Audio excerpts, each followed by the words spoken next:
I think I'm going to go ahead and get started. First, I'll introduce myself. I'm Riley Hatfield. I'm a senior here at Tech, and I'm in biological systems engineering. I've been with the CEED Peer Mentoring Program for 4 years now, so have a lot of experience. I was in it as a freshman, and then I was a mentor for 2 years, and now I'm on exec for the program. So I'll let Emily and Colby introduce themselves as well. All right, so hi everybody, I'm Emily. I am a junior in biomedical engineering, and I've also been involved with the program for about 3 years now. So my freshman year, I was a mentee, then I was a mentor for 2 years, and now I'm a peer leader. So, Hey y'all, I'm Colby Rosser. I'm a sophomore in ISC. I've been in the program for, I guess, almost 2 years now. First as a mentee, then this past semester as a mentor, and now as a peer leader. So, yeah. Yeah, so we have a short little PowerPoint for you guys, and then at the end, Colby, Emily, and I will take questions if you guys have them, comments, concerns, anything y'all want to chat about, feel free to. So this is the CEED Peer Mentoring Program we're going to talk about, but first I'm going to give a little overview of CEED's objectives and goals. So CEED is basically a program here at the College of Engineering that just hopes to increase diversity of students in engineering and also promote the field itself. So there are so many different opportunities within engineering and so many different paths you can take. So that's also one of their goals, is to just promote engineering as a whole. We provide academic, professional, and personal support to students. So we do that in ways like Galileo and Hypatia, which is a living learning community, and then also our program, and we have several other programs as well to provide that support. We also support other student organizations that have the same goals that we do. And you can see some of them listed there: Society of Black Engineers, Society of Hispanic Professional Engineers, Society of Women Engineers, just a bunch of different programs we support. And we also foster collaboration between CEED, the university, the industry, and the local community. So we oftentimes have events where we include other professors, other organizations. Sometimes we bring in people in the workforce to come talk to our students. So we really try to foster that collaboration. So we have two different subgroups of CEED programs. We have pre-college programs for high schoolers. We have summer camps, pre-college initiatives, and women's preview weekend. And then we also have several undergrad programs like the living learning communities I was talking about earlier, peer mentoring, which is us, which I'll go into a lot more in depth about here in a little bit. And then Help Me Help You, and the STEP program, so Student Transition Engineering Program. So a little about the CEED Peer Mentoring Program. Here's an overview of stuff we'll talk about: the structure of the program, our different events, what weekly meetings look like, and then benefits of joining the program. So an overview, we have one graduate student that's kind of the liaison between the higher ups in CEED and us students. There are 7 undergraduate student leaders, which is what we are. And then we have 4 mentoring teams. There's about 60 to 80 mentors subdivided between all these teams. And then each mentor has about 8 mentees, I'd say. So we have AHORA, which is the Academic Hispanic Outreach Alliance, BEST, which is the Black Engineering Support Team, WEST, which is Women's Support Team, and then also GUEST, which is just general undergraduate support teams.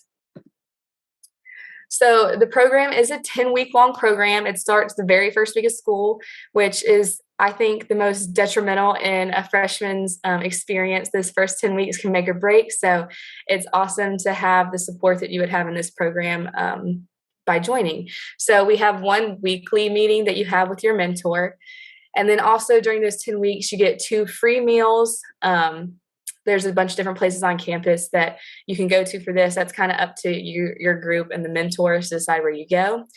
We have 3 large CEED sponsored events that only people who are participating in the program can attend, which is a great benefit. Like I said, there's an average of about 8 mentees per mentor, and those small groups allow for a lot of connections and relationships to build. We also try to pair our mentees with other people who have similar majors or intended majors and interests, just so everyone has somebody they can talk to about certain things. And we try to pair people up based on what they think their personalities might clash. So by the numbers, our program has grown since it started. Every year, it just continues to grow. About 50 to 60% of our first year engineering students participate in either the living learning communities or peer mentoring. We see a lot of people who don't participate in the living learning community choose to participate in our program so they can also have that mentor connection and also connect with other people who are freshman engineers as well. It's just a different option for them. So in fall 2020, we had 66 mentors and about 400 participants. And this fall, we had about 80 mentors and almost 600 participants. So we have grown a lot, which is really exciting. And we're hoping to recruit more freshmen. So this is the first of our 3 major events. It's the O Show. And this is the first weekend before classes even start. And basically, it's just an event where a bunch of different organizations in engineering, design teams, research labs, a bunch of different groups come and present. They have little booths, kind of. They have booths where they present just like what they do in their club or design team and recruit freshmen to get involved early. And this is only available to students who are in the CEED program. So you get an early access pass kind of to all the things going on in engineering. The second event we do is the Expo Prep. So if you're not familiar, the Engineering Expo is engineering's career fair here at Virginia Tech.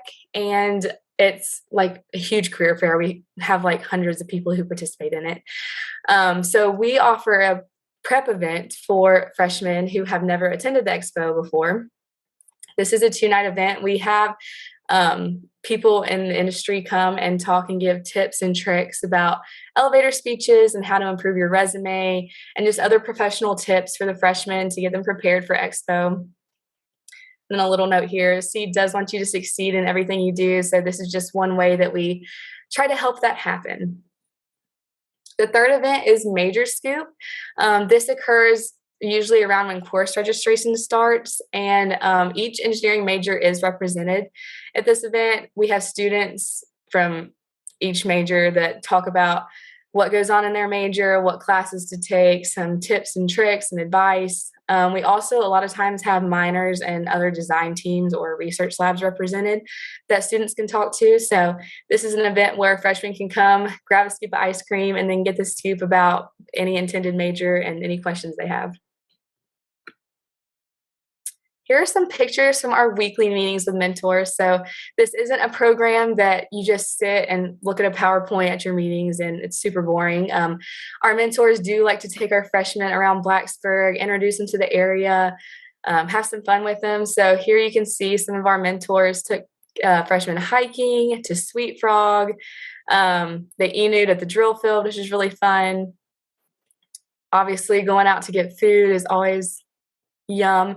A lot of our groups like to participate in like sports events and compete against each other. I know we had 2 groups or a few groups last year that did like a volleyball tournament against each other for one of their meetings. So that was pretty fun. They got to meet a lot of other freshmen. So there are a ton of benefits of our program, but these are just a few. You have opportunities for academic support, having an upperclassman there to guide you, and then also other people who are in your exact same classes. You meet with them every week, so it's a great place to ask questions and get help and form study groups. You get advice from successful mentors. So these are people that we have vetted and chosen. They've succeeded their freshman year, and they want you to succeed as well. So they're definitely passionate about that. You learn the ins and outs of college, and it also is a great way to create lifelong friendships. A little personal anecdote, some of my very best friends in engineering came out of my freshman mentee group. So I definitely keep in contact with them. I still keep in contact with my mentor. She's great. She's actually a peer leader along with me. So you definitely keep those connections and relationships for a long time. So how to sign up? Registration usually begins, I think it's the beginning of summer, like late May, early June. You can sign up through our website, but you will be getting emails sent to you as an accepted student. And we are excited for another great program in the fall of 2022.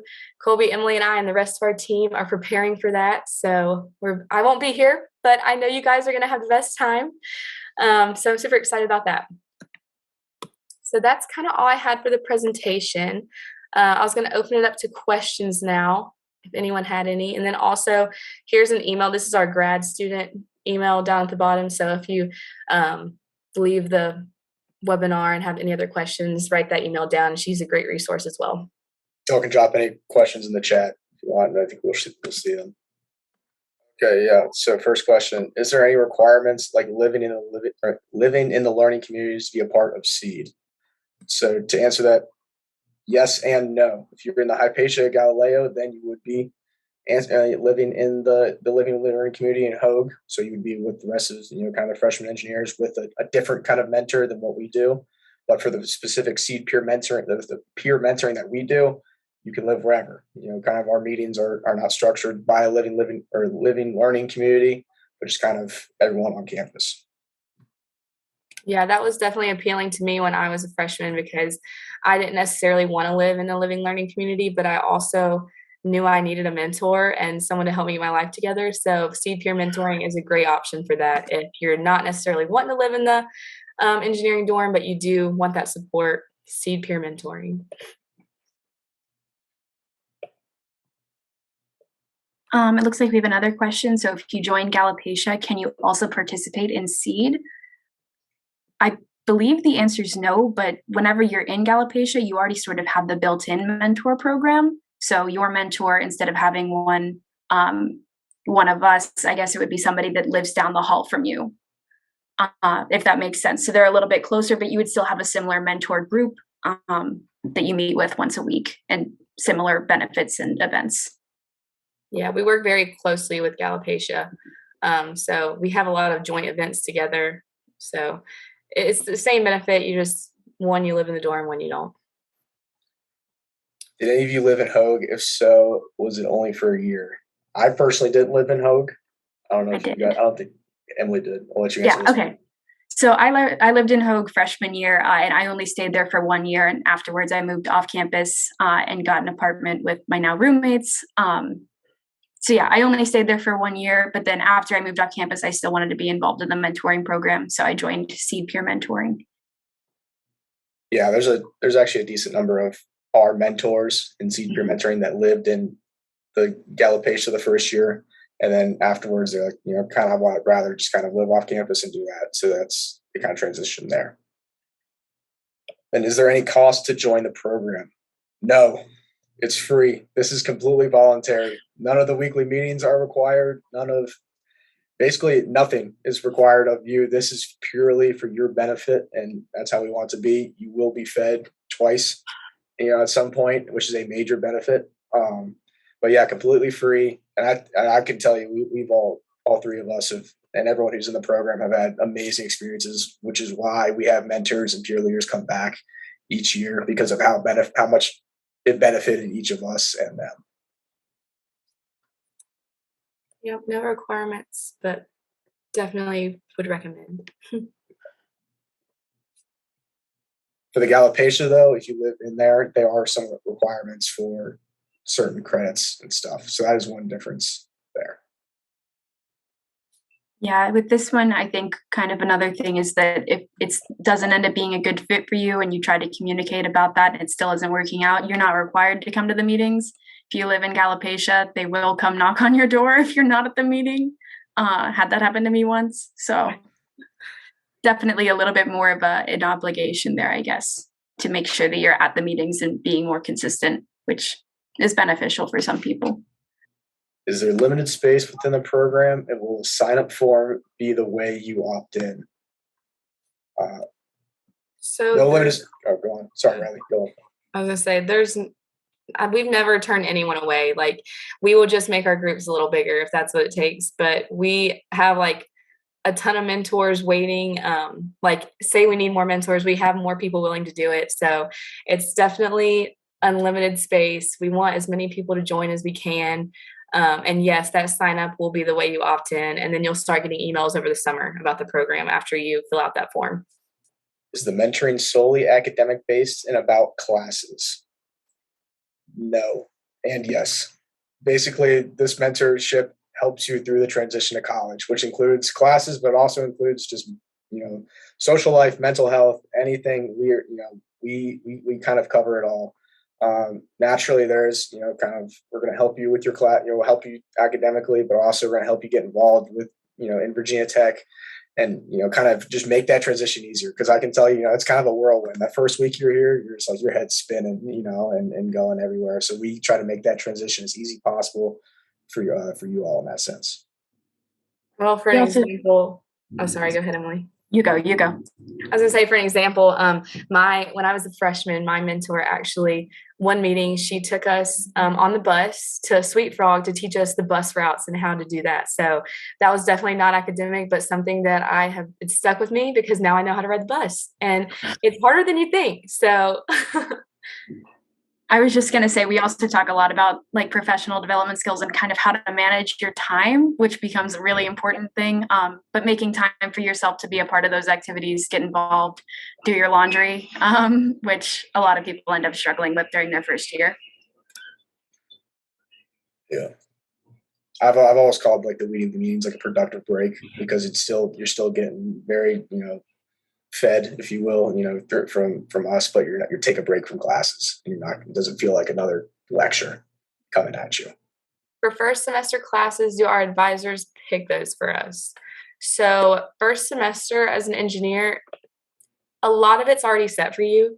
So when you first enter, you're a general engineering student, and there are certain classes that all general engineers have to take. So your classes will be with people that of all intended engineering majors. So there's not a ton of wiggle room with those first few classes, but that kind of also depends on how many credits you come in with from high school and what classes you already have. But yeah, a lot of it is kind of preset for you, but it's personal based, like how much wiggle room you have. There are also there are also a couple first year or first semester electives that you can take. Like, I know there's an engineering research seminar, so if you're interested in that, you can kind of hear professors chat about those kind of things. Scienneering, which talks about the intersection between science and engineering, things like that you can always add to your schedule. And I think you get to do a lot of that at orientation. Your advisors will help you out, in any way that you need. Because I kind of had a free class, if you will, my first semester, and I took a coding class that was for my major. So it all works out. All right. Have you all done work study? If so, how would one go about joining or selecting different positions at different places? I have not done work study. I haven't done an official work study, but I did get paid for working on campus while doing research for the university. So I guess it was kind of similar.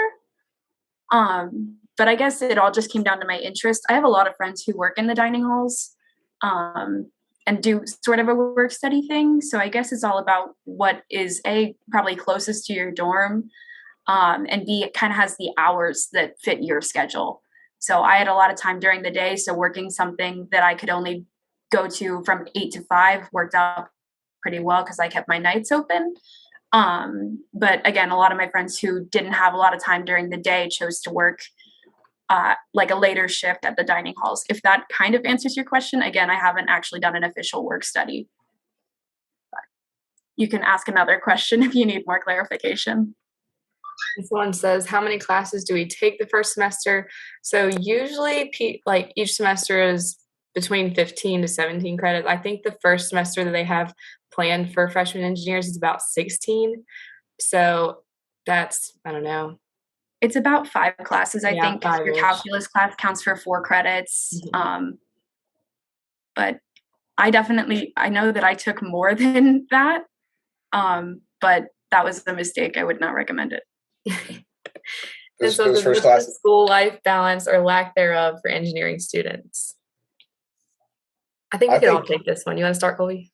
Yeah, I would say that I honestly have a lot of flexibility in kind of my life and school balance. Really, like it kind of comes down to time management, as Kevin said. But if you manage your time well, you will have ample amount of time to do everything that you want to do, join the clubs you want to do, have free time. Like you're not going to be bogged down with school 24/7, just by that. Like honestly, like for me, like the biggest thing is waking up. I think so many people don't realize if you wake up just at 8, you will be done, having to do any of your work by like 4. Like you'll be fine. Like with classes, everything, and you have all your kind of your nice yourself. Like personally, like I play intramurals, do some other clubs and everything. And I have so much time for that. I never feel like I'm stressed out because I'm going to those things at all. My weekends, I can usually take off, maybe I have to work a little, but it's really just kind of, if you manage it well, you are going to have time. I just kind of want to build off that. So it's definitely a time management thing. I'm part of 6 student organizations, including this one, which is a lot. And it's definitely a little bit hard to balance. So like I left another meeting and came right to this one. So I definitely see a little bit more of my time being taken up. But again, I still have free time on the weekends just because of those time management skills. So I didn't have class till noon today, but I was still up at, I think, 7:30 getting stuff done. And I'm actually pretty ahead on my work at the moment. So again, it's all about what you make of it. Yeah, I totally agree. I think the biggest mistake freshmen can make is thinking that their life's over when they first start, because it's really not. You just have to, it might be like that at first, but once you figure out like your schedule and what works for you, like since I was a freshman, I have always like made it a point to only do work Monday through Thursday. And that might mean I spend a little extra hours on Monday through Thursday and I might stay up a little later getting stuff done. But Friday, Saturday, Sunday, that is my fun time. I don't do anything else. I hang out with my friends. I go on hikes. I do other things that I enjoy. But definitely but I made that a priority for me. So it's what you make of it. Like they said, I was involved in literally so many things, just like Emily. I couldn't say no to anything. That's a toxic trait of mine, but I couldn't. So I definitely feel like I had time for fun stuff, schoolwork, extracurriculars. You can do it all. You can. You just got to figure it out in your schedule. I would say another important thing is learning how to study effectively for you. So study habits are like a huge part of being able to have that time, because if you spend a lot of time rereading material and that's actually not a good study habit for you, then you're kind of wasting your time there. So I would definitely say figuring those out early helps a lot with my personal balance. Because doing 10 practice problems takes a lot less time than trying to reread 6 chapters in the textbook, I would say.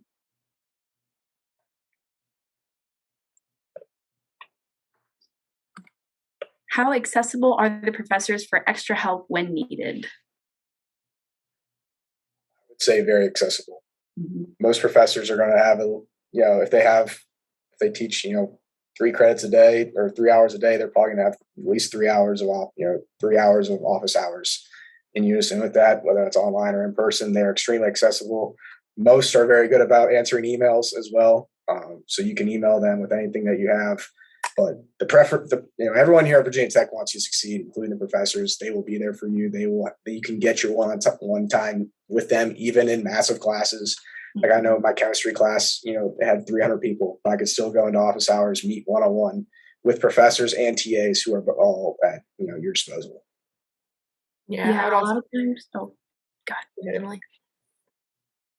Okay. Well, a lot of times those bigger classes have multiple TAs as well. So if you can't, make it to a certain professor's office hours, there are usually TAs with different office hours that might fit your schedule better. That was all I was going to say. No, I was going to say the exact same thing. You read my mind.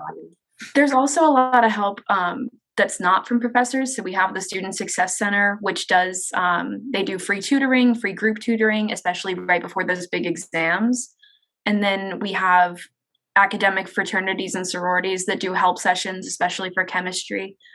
And then again, individual tutoring is available through the Student Success Center, but that's a little bit harder to get into, I guess, than the group sessions, because those are bigger sessions they're kind of just like a study group, I guess.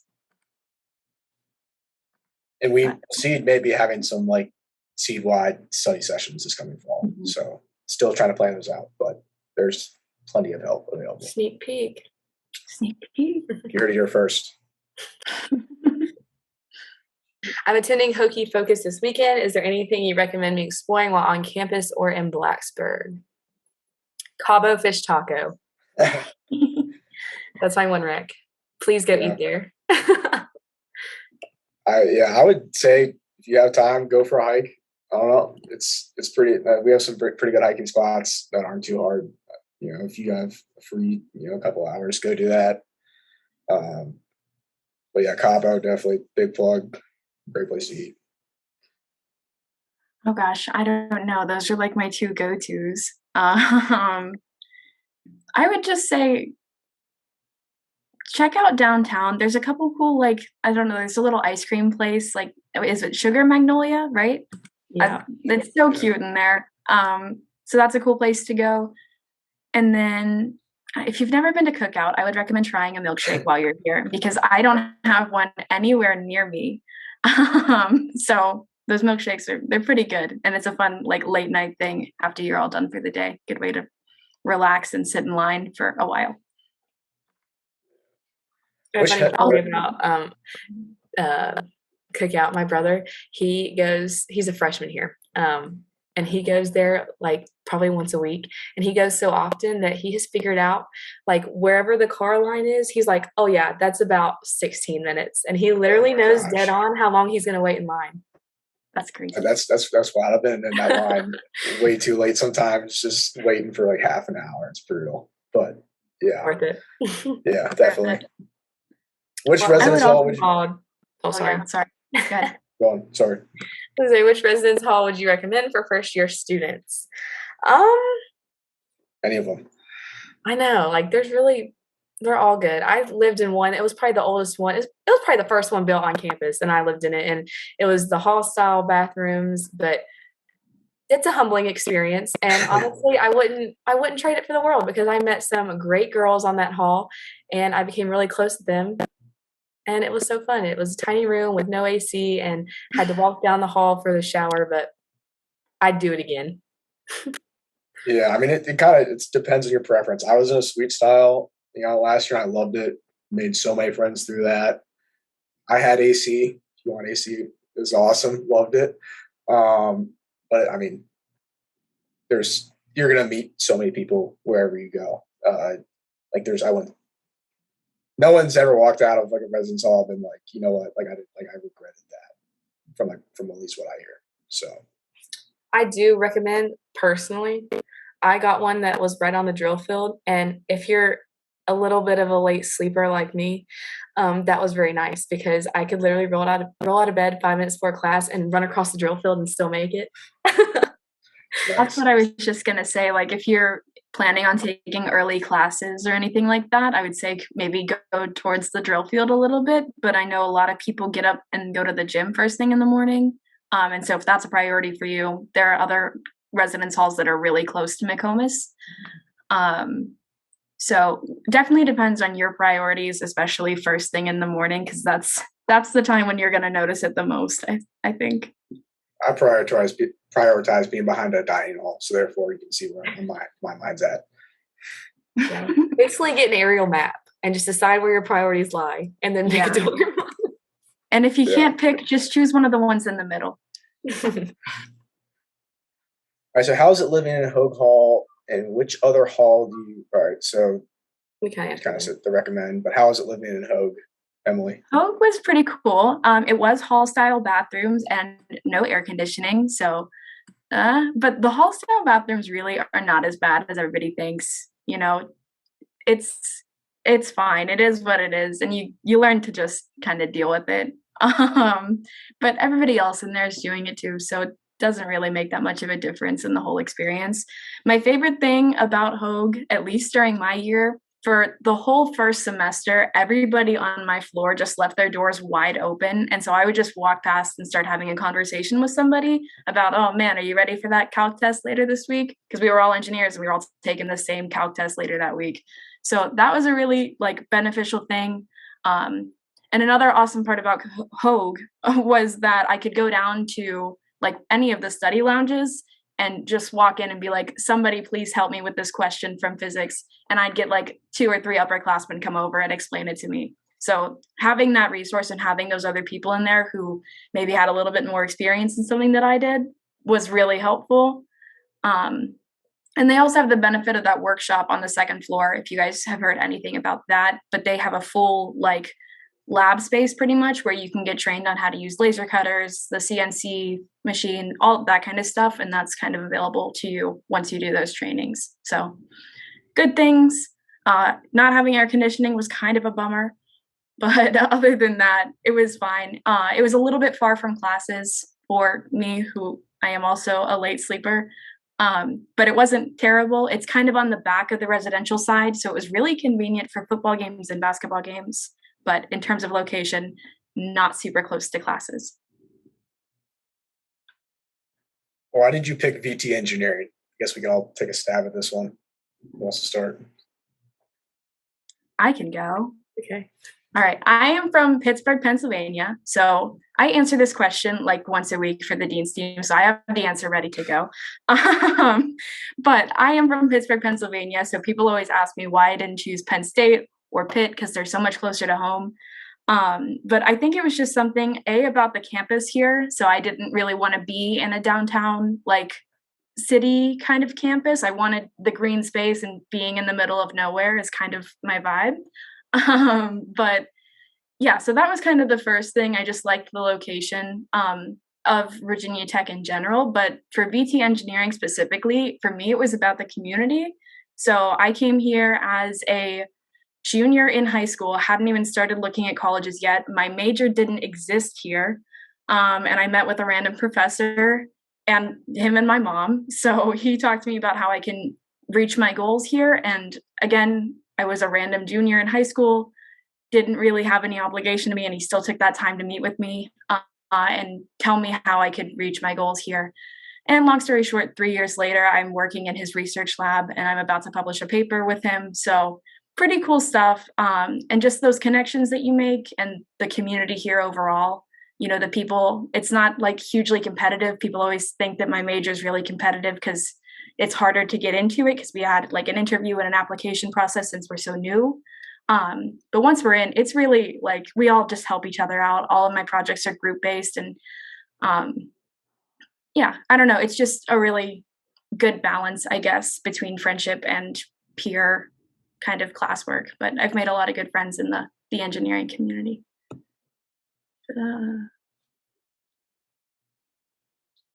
Colby, you want to go? Yeah, I guess I go. So I picked VT engineering because kind of coming into college, actually my junior year, this girl came in and talked about industrial systems engineering.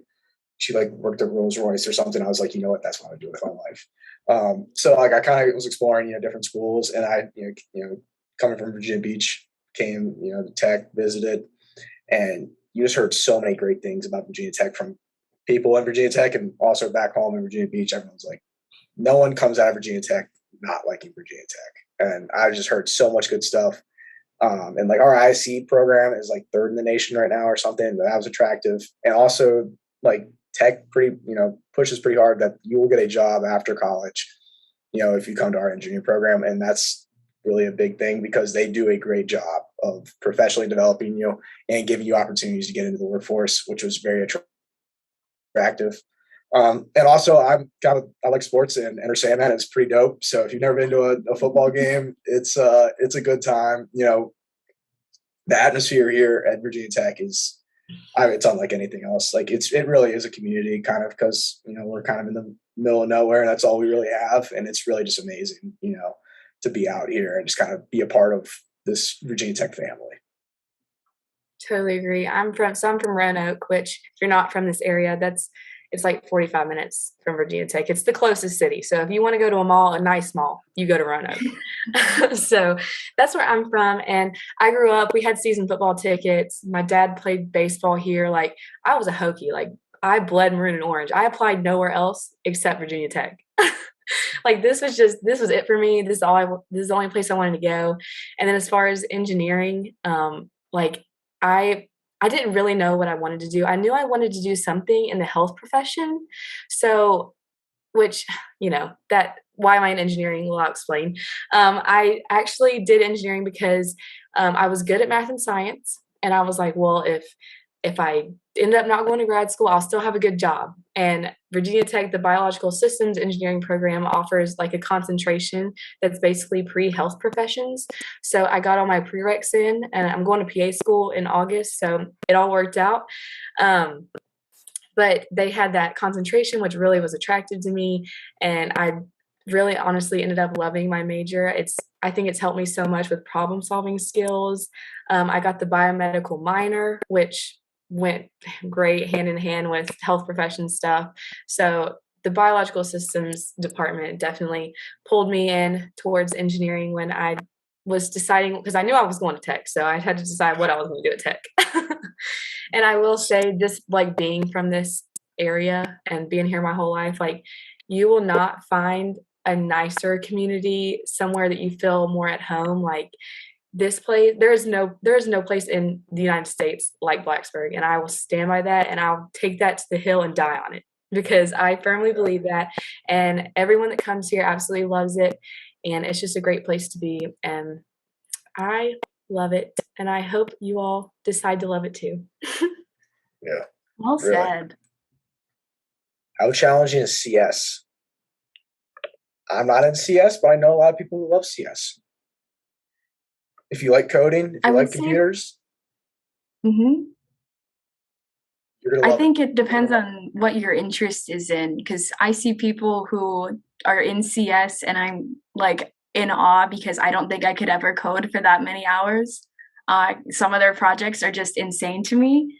But then I talk to CS people and I tell them that I'm in biomed, and they're like, "Oh man, how do you do that?" But it's something that I think depends on your interest. And so I've been studying this stuff since I was in high school, and so it really builds on kind of what I enjoy. And I think the same is true for a lot of our majors here. So it'll just keep building on what you like. And again, a lot of the majors have a lot of tech electives involved, and so you can kind of cater it to what you want to do with it. So I think that makes it a little bit, again, more interesting for you, which makes it feel less challenging, if that makes sense. Yeah, I totally agree. If you pick something you're interested in, if you enjoy learning about it, it makes it less challenging. Like personally, I would be miserable in CS, but that's because I don't enjoy that type of stuff. I have a really good friend who's in CS, loves it. She's breezing through it. That's just not my interest. So definitely pick something that you truly feel like you have a genuine interest in, because if you pick something for other reasons, like you're like, oh, well, this is the best major, so I need to get this one. Just don't do that, because you're gonna get a job no matter what major you're in and what concentration you do. So pick something that you're truly interested in, and it will not be that difficult. Did you all get your first choice major? Did you ever change your major? So kind of with majors, you're going to get your first choice if you have a 3.0 or above your freshman year, regardless. Doesn't matter. And I think all three of us presume we got our first choice. And I can say I never switched my major, but I know plenty of people who do, and it's somewhat of an easy process to switch over because there's a lot of tangibles. You might have to take a fifth year. But yeah. There is still a cap for biomed up through, I believe, the freshmen entering in 2023, 2024 or so, or maybe it's 2022, 2023. But again, it's not a huge major to begin with. And towards that time of the year, a lot of people get freaked out by the fact that there's a cap. And then we usually have to end up extending the deadline to apply into biomedical engineering because we don't have enough people. So I wouldn't say that there's like a huge requirement there as well. But I did get my first choice. I do know some people who have switched out of engineering and are still on track to graduate in 4 years, but they did that pretty early in the process. So right at the end of freshman year, and decided to rather do, I think one of my friends went to history. So again, I think it's a little bit easier to transfer within the College of Engineering in terms of meeting those requirements, because you, again, take the first same year as everybody else. So you have your calc, your chem, your general requirements. So I'd say as long as you kind of do it by the end of sophomore year, you'd probably maybe be able to get through without a fifth year, but might take some summer classes or something like that. And I will say biomed, there is a cap, but you can also, because I didn't do biomed, I just got the minor for biomed, but you can cater your classes towards that.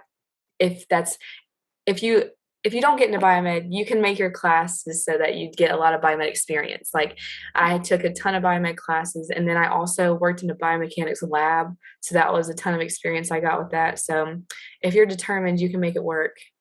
Absolutely. And a lot of people, if they want to do prosthetics or something more like devices based, will do mechanical engineering as their first choice and then take the biomed minor just because the classes are a little bit better suited for that particular application. For me, it's more like a cell and tissue engineering. So definitely more on the biomed side than the actual, mechanical engineering portion of it. But I'm happy to answer more questions about biomed. Nobody knows anything about it. Then kind of going off it, is there Yeah. a fifth year, is a fifth year common if you do not switch majors? No, I would say technically it is not. You are going to finish in 4 years.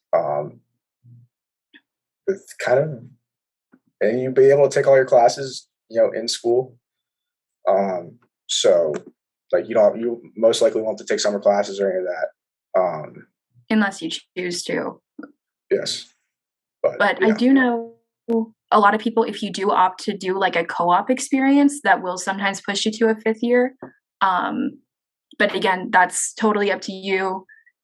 Not everybody does it, but if you do, that will sometimes push you back a semester, especially if your major requires senior design to start in the fall. So I know for biomed, if I were to take a co-op this semester, my graduation would be pushed back a full year because I need to take my first senior design in the fall and then the second semester in the spring. So it depends, A, on your major, and B, what kind of experiences you take advantage of, and if you're able to get all of your classes done, I guess kind of on the first go, can make you take some summer classes too. Yeah, are there any requirements to be satisfied to get into the intended major? I think outside of biomed and the interview and application process. Interview and application are done. It's just the cap now. Sorry, just the cap. Never mind. Nothing. No requirements to get in any of your majors as a freshman. Just those first core classes. Do I need a 3.0 to get into my first choice major or just to change my major? I mean, if I will not get a 3.0, I will not get. All right. So basically the way the 3.0 works is that, so you need a 3.0 to declare your major. So as a freshman, you come in into general engineering, which every engineering freshman comes in. And then after that, after your second semester as an engineer, you will declare that you want to, go to your major. And basically for the students who have a 3.0 or above, they get their first automatic major no matter what. Mm-hmm. If you don't have a 3.0, it's kind of, you'll put like your first choice, second choice. You're not guaranteed though. Most of the time you will get kind of your first choice, but there's not that guarantee. It's essentially what that is. It does get sometimes a little bit more competitive with the bigger majors like mechanical engineering. So kind of the thing that the department likes to say is that if we have 600 seats open in mechanical engineering and 700 people with a 3.0 GPA apply for mechanical engineering, they will hire the staff and make more classes to accommodate 700 students now in mechanical engineering. But again, as soon as you get below that 3.0 line, it just kind of goes by GPA for who gets in to fill the rest of the remaining seats. How frequently do you all meet with your advisor, or do most students figure schedules and graduation requirements out on their own? I personally don't meet with my advisor much. She makes us meet with her once a semester or once a year, I think. But I'm the type of person that I'm super organized. So like I can do that on my own, and I do like to figure out schedules. It's like a hidden talent of mine. But then there's also people like my little brother. He's seen his advisor probably 10 times a semester. Like he needs that help. And so it's kind of just personal, like if you need it or not. If you're super organized and you want to do it yourself, you probably can. And then you can have your advisors check over your what you've done, or you can be like my little brother and need all the help you can get, which is totally fine. But they're there for all types of people. Yeah, I you go. Go on, Emily. Okay. Well, I started off not meeting with my advisor very much. I met with mine once and scheduled out like a full 30-minute appointment. I was like, I have 6 questions to ask. They're going to take forever. We were done in like maybe 7 minutes. It was like they're so like prepared for this kind of stuff. So that was pretty much all I had for the first semester. But recently, I've been working on getting into somebody's car alarm is going off outside my building. I don't know if you can hear that. But I'm working on getting into an accelerated graduate program here. So I've been meeting with my advisor about once a month to make sure that I'm on track for all of those things, because I'll start grad courses in the fall if everything goes according to plan. So definitely been utilizing their help a lot more.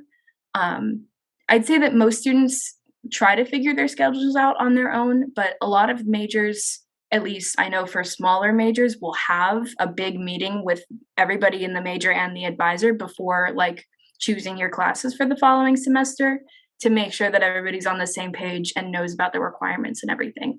So they're pretty good at, I think, communicating about that kind of stuff. Yeah, kind of like Riley, I like the fun adventure of trying to figure out your own schedule by yourself. And see if you get it right. Half the time you might be on track, half the time.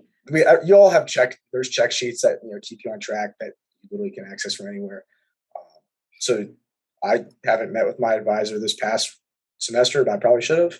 They kind of recommend once a semester, but I mean, it's pretty easy to figure out your schedules and your requirements, kind of the way they lay it out. We do have a couple things also on the Hokie Spa webpage, if you're familiar with that at all. But there's something called a DARS report, which tells you all of your graduation requirements, shows you what you've done, tells you what you need to do, calculates your GPA and everything in there, so you can really see where you're at on your path. But that makes it a lot easier to do a lot of the stuff on your own. Oh, okay. How early do you need to decide if you want to complete an accelerated master's? So for anybody who doesn't know, an accelerated master's is basically a +1 program. So you would complete your undergraduate degree in 4 years, and then that 5th year is used to complete your master's degree. You apply for that program at the end of your junior year. So I think applications, depending on the major, are due between April 15th and June 1st. Most of them are closer to that May-June deadline, and then you would start your graduate courses during your last year of undergraduate. You can only take 12 credits maximum of those, so not like a super huge commitment, but it does help out in getting that a little bit sooner. But yeah, end of junior year. But you also need to have like a professor that's willing to take you on for your degree, as well as letters of recommendation and a 3.3 GPA for the master's program, at least in biomed. I think that's pretty consistent across the majors. There are also accelerated PhD programs if you're ready to just go right for it. But yeah. I'm an international student who would like to know scholarship opportunities available at VT. We have a lot.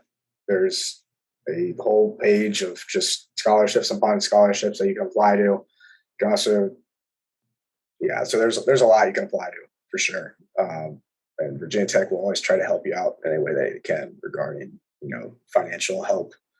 And such. I think they send out an email to accepted students, probably, I don't know, maybe over the summer, but there's a scholarship central basically that you can fill out, and there's one like kind of big application that hits all the bases. So you fill out one application, you're eligible for a ton of different scholarships. And then there's also other recommended opportunities that you could apply to if it fits you personally. So I'm sure they'll send out that information at some point. There might be some additional information if you Google like VT Explore Engineering. That's our main like engineering information page, and there should be some information about financial aid and scholarships on there. I don't know personally like of any specific international student ones, but I'm sure there are a lot. I do know we have a couple leadership scholarships available to freshmen, so definitely check those out. I think they're pretty short applications. Were any of you in the honors college? I am. I applied at the end of my first semester, so I didn't get in straight out of high school, but then I got here and applied again and got in that time.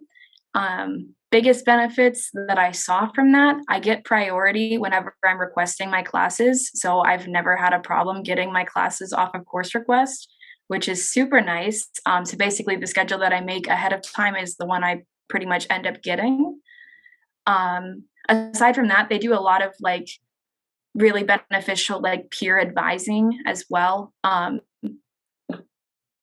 The honors college offers a lot of math classes, I know, with like a built-in honors credit, but you can also take any of your other classes and turn them into an honors credit, usually by writing an extra paper or doing some sort of project for that class, depending on the professor. I won't say that it's easy to get the honors degree with engineering, but it's definitely doable. Yeah, that's about it. It's 30 credits of honors by the time you graduate. So you basically have to pick 10 of your classes and get honors credit for them, whether that be math courses or a biology course that you decide to write an essay for, stuff like that. If you have any other questions, I can kind of field those. Yes, and maintain a 3.6 GPA. So I think so. The big thing with that is that your first year in the honors college is whenever you need to have, I believe, the 3.6. And then after that, you have a little bit more flexibility. I think it just has to stay above like a 3.0 or a 3.2 or something. So as long as you keep it for that first year, after that, you have a lot more flexibility with that.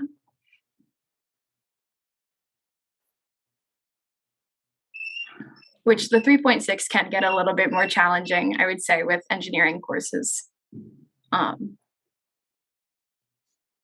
But during those first couple years, I would say that it's doable, especially if you apply into the honors college early.